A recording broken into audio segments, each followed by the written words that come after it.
On today's ZDTV Zip File, hone in on home mortgages, raise dead cows at DEF CON, and clear up the conspiracy email. Look deep into your surveillance camera. We're spying on another ZDTV Zip File.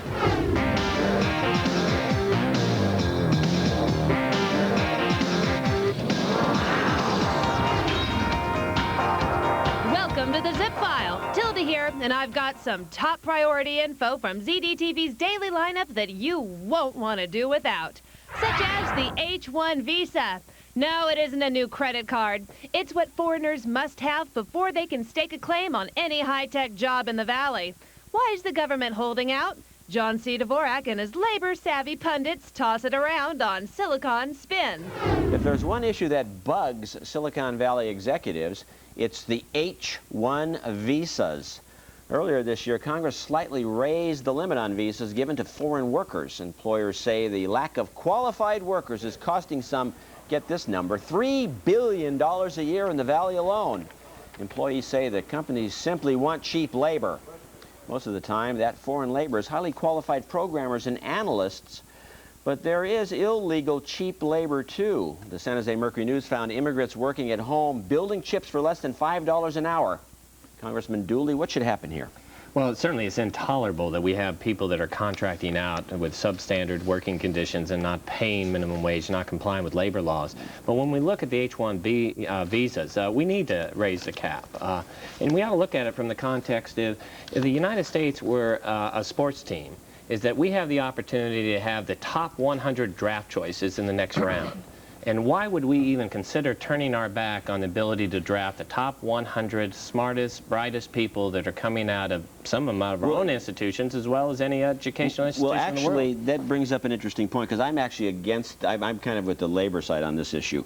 But I do recall back in the 60s, we used to discuss this about how the Europeans mostly complained about the brain drain, because the Americans were stealing all the top scientists, were stealing all the engineers from all over the world. This so-called brain drain. Let's keep stealing. Yeah, why quit? Why we're ahead? So I don't have a problem with that, and I agree. We should just keep stealing them, but is that what this is really all about? Every time the argument comes up, it tends to be not about that. It's just about line programmers. It's not about the brain drain. It's not about great engineers. It's about It actually is. It is about great engineers. We have great engineers on tap we could hire tomorrow we can't get visas for. And I'll tell you the other thing is a study recently came out, 25 to 30% of Silicon Valley companies are founded and run by immigrants.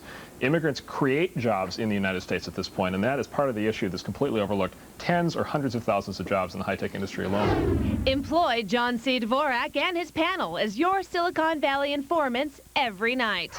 Now, are you looking for some funding for your home sweet home? Step into the open house on the Money Machine for the mortgage tips you'll need before you sign. Have you considered using the internet to get a home mortgage? Years ago, you had to look through local newspapers for the best rates, meet with a banker, fill out all the paperwork, and wait a long time to get approved. Well, now it's easier and faster to do your research and even apply online. But will it save you money? Here to offer advice on shopping for a mortgage online is Eric Tyson. He's author of a new book, Mortgages for Dummies. He joins us today via Netcam. Eric, thanks for being on the show. Thanks for having me, Carmine. What are some of the benefits consumers can expect from mortgage shopping on the web? Well, I think one of the best benefits of shopping for a mortgage online, Carmine, is that you can do it when it's convenient for you and the comfort of your home. You don't have any sales pressure like you would have if you were sitting down with a mortgage broker or a specific lender, and you can peruse rates and start to get smart about what the different types of programs are that are out there and what is a competitive interest rate. It also gives you access, doesn't it, to data that would have taken you a very long time to get offline, correct? Like the ability to check rates, fees, things like that. Yeah, that's right. I mean, some of the better sites do have interest rates and terms from dozens of lenders, and in the past, if you weren't using a mortgage broker who could do the shopping for you, you would literally have to make dozens of phone calls to get similar types of information. Eric, where would you suggest I go on the web for the largest amount of mortgage information? Let's stick with mortgage information first. Well, one site that I like, which is not in the business of selling mortgages or originating mortgages, is a site run by HSH Associates out of New Jersey. And what I like about their site, Carmine, is that there's a tremendous amount of information, and they don't have any conflicts of interest. You know, some of the sites that are out there people don't realize actually accept advertising payments from the lenders that are on the site. So if you go to a site thinking, well, gee, this is a directory of the best lenders or the lowest cost lenders, you could be disappointed if you don't do your homework, because some sites are simply nothing more than yellow page listings of lenders who are paying to advertise on the sites. Feel at home with the online investing advice you'll find at the Money Machine every day. Now, prepare for a hacker brainwash. We're joining the cult of the dead cows when ZDTV Zip File returns. Subscribe now and join the more than 2 million subscribers to ZDNet's Anchor Desk email alert. It's your free daily fill of technology news, insight, and more. Get ahead and stay ahead. AnchorDesk.com. Want to know the 3 magic steps to finding a computer job? Sure. Step 1, go to itlinks.com. Okay, I'm there. Step 2, click on Search Jobs. Okay. Step 3, choose a simple search method or use the advanced search to be more specific. Wow, they've got some great companies here. I can't wait to start searching. So whether you're looking to fill information technology positions or you're looking for that perfect IT career, go to itlinks.com, the next generation in IT recruiting.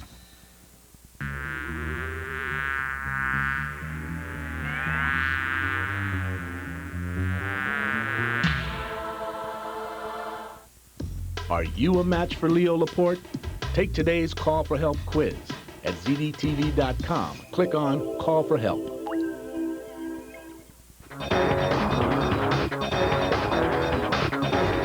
Welcome back.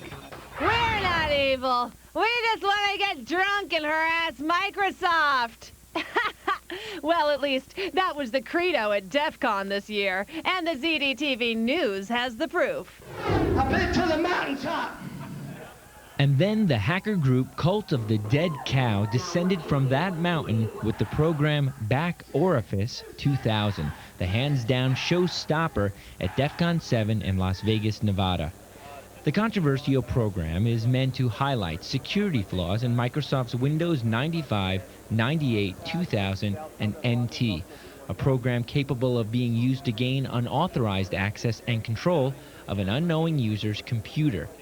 The audience packed the room for that presentation, and over the course of 3 days, more than 36 others.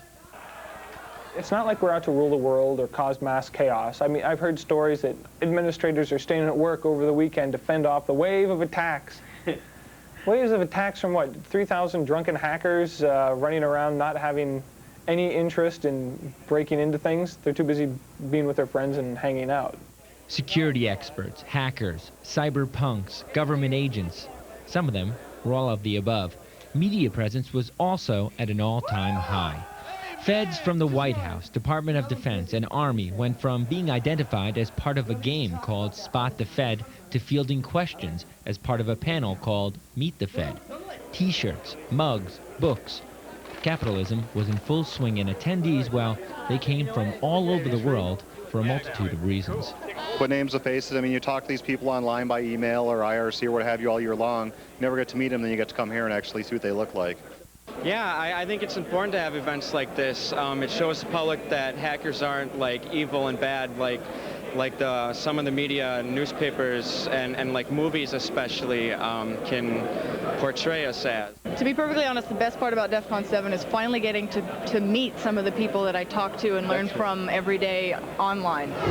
Hacking into the best high-tech stories is easy. Just flip on the ZDTV News every day. Now, are floppies getting a little sloppy when it comes to having a safe and easy boot disk? Then upgrade to a bootable CD with the screensavers. We received an email from Patrick, who in Brooklyn, New York, who asks, I'm looking to make a bootable CD. I think it'd be safer to have my boot disk on CD than on floppy. I know my BIOS isn't setting to boot from my CD-ROM, so what do I do?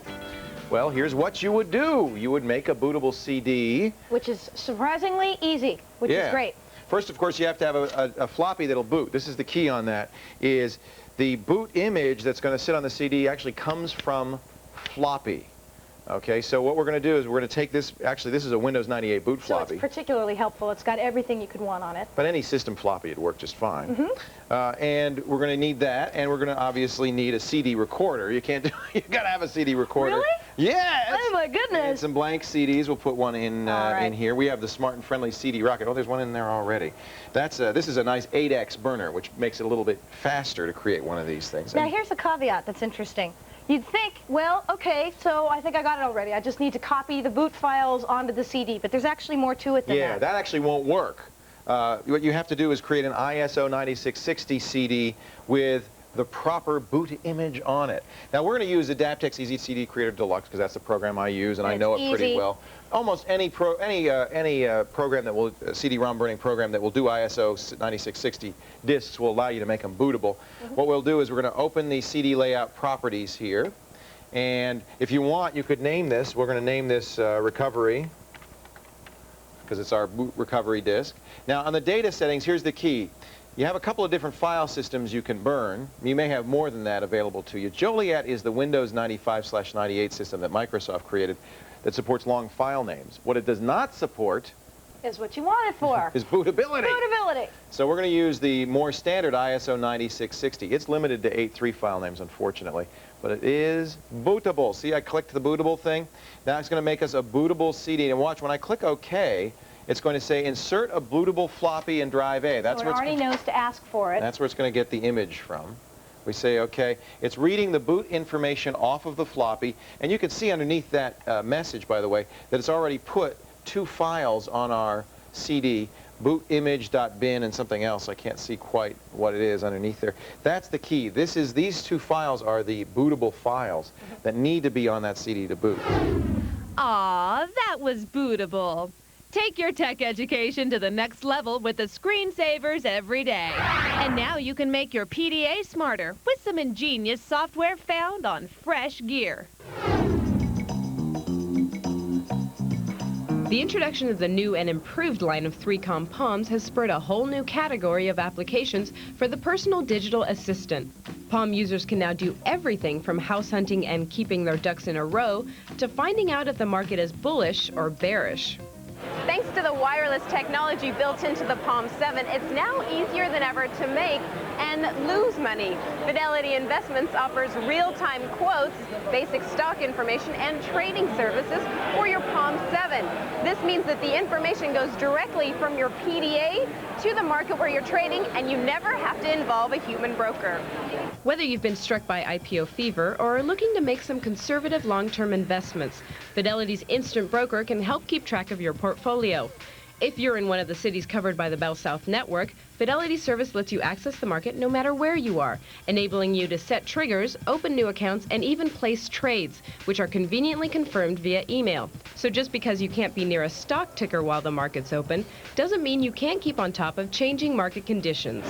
Now that you've made all that extra cash on Wall Street, you might want to consider an investment in real estate. There's a new service available. It's a wireless service for the Palm 7. It's from Prudential Real Estate, and it's going to let you search for your dream house using your PDA. Basically, what it does is it lists all the homes for sale in your neighborhood, and it also allows you to find the real estate office and the agent that's closest to you. One of the good things about this is that it does offer the basic information about the house, like the price, the number of bedrooms, the general description. Now, what's the advantage of using this over, say, the old-fashioned way of using a newspaper? Well, for one thing, it does list the open houses that are available, say, that weekend, and you can simply touch the Add to Calendar button, and it will add it to your Palm schedule. The other thing is you can make notes as you go through the open house and keep them in your Palm. This is just a hint at the applications that are available for the Palm OS. Thousands of developers are working on more, which may one day lead to your PDA replacing your laptop. Put your high-tech curiosity in the hands of Jim and Sumi. And if Jim doesn't drop it, you'll get a mindful of fresh gear every week. Now our Internet Geek in Residence is here to help out an emailer with a massive installation hangover. Forget the aspirin and coffee. The guru's got a cure on Internet tonight. You got to do what I do in general. But in regards to the body image, you need to say, I'm happy with my body, I'm happy with myself, I'm happy with my image, I am top shelf. You say that, but make sure that you're out of the express lane. 10 items or less, buddy. Hey, Scott. Michaela. 5-axis robotic arm. Guru here with a nice question from Woozell. It says I downloaded a free program that was supposed to speed up my browser's performance. I installed it, but it screwed everything up. And even after removing the program, I still get no response. It's like trying to talk to my Aunt Carmen. Or was it someone, different aunt? Anyway, I'm not getting a response. Well, my answer to your problem, your query, your question, your pregunta, is I think you need a professional strength uninstaller program, as we say. And now, unless uninstalling is done thoroughly, you could have some problems with stray bits and pieces from that program interfering with newer versions. Now, the granddaddy of all uninstallers is aptly named Uninstaller. The company offers a demo version you can try before you shell out the $40 for the full version. Or if you want something cheaper, get something like Uninstall Manager at ZDNet's software library. It's free to try and only $12.95 to keep. Okay? Okay. Well, that's if you rub a little Vaseline on your teeth so when you smile, the lips go right up without any interference. That's it for now. That's what I do. If you have any questions, the answer is yes. The address is guru@zdtv.com, patrolling the halls of ZDTV. I'm the Surf Guru. The lips go right up. If anyone knows about hangovers, it's the Guru. Join the 12-step program on Internet Tonight every night. And stay tuned. The truth is out there, and Leo Laporte has it on Call for Help.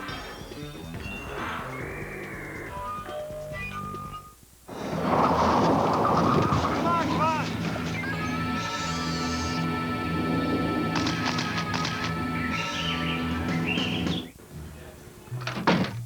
1 week and you've broken all the expense report records? And who's telling you these outlandish stories? How can I trust your sources? Trust me. Trust you?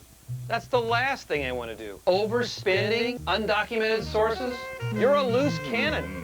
Give me one reason not to fire you right now. Who got tonight's exclusive? Get out! Get out of my office! Rumor Central with Spencer F. Cat, only on ZDTV. What's your favorite site? My name is Raymond Angel. My favorite site, www.aolsucks.org. I've had it with AOL. Their stupid propaganda sending you these CDs is starting to really make me mad. And I definitely think that this page should be known to the world, and I definitely agree with the site. Tell us about your favorite site. Call 877-267-2335 or vmail@zdtv.com. Coming up next on ZDTV.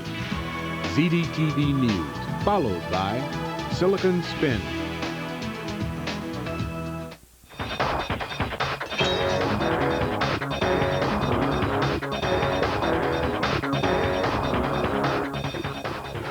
Welcome back. Stop the hysteria! Email conspiracy is running rampant. Where's the truth? Can you handle the truth? Leo's got a safe and reliable haven on Call for Help. I heard something this morning that I hope isn't true, but knowing the government, it probably is. I was told that they're trying to slide an email bill in with another bill when they go into Congress to where it's going to cost everybody 5 cents for either sending or receiving their email. Now, I'm not going to say they're not thinking about that or they're not tempted, but they're not doing it right now. This is one of those hoaxes. I'll tell you, this is a variant on, and you probably got this one. Did you get this emailed to you? No, it was a friend of mine at work. Who got it emailed to him, probably. We're all getting this email, and there was another one a few months ago where they were going to charge you long-distance charges for making internet phone calls. And there was one before.